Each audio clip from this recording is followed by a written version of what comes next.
আজকে হতে যাচ্ছে একটা প্র্যাঙ্ক ভিডিও। এখানে আছে একটা লোশন, একটা কয়েলের ডাকশো, একটা চার্জারের কেবল। তো দেরি না করে ভিডিওটি একটু তাড়াতাড়ি করার চেষ্টা করতেছি। তো ওখানে একটা ছোট ভাইকে পাঠাই দিলাম ব্যাগটা রাখা আসার জন্য। লাস্টের দিকে অনেক মজা আছে, ভিডিওটা দেখবেন। अभी मजा आएगा ना भिड़ो। और अभी तो रुको, क्लाइमैक्स अभी बाकी है। লোকটা কিন্তু ব্যাগটা দেখতে পেয়েছেন। লোকটি সামনে গাড়ি নিয়ে দাঁড়াই গেছে, ব্যাগ দিচ্ছে।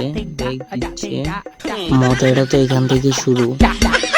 তো ব্যাগ দিচ্ছে। হ্যাঁ, এই যে গাড়িটা পার হয়ে গেল, এখন কাকা চলে আসবে এখানে।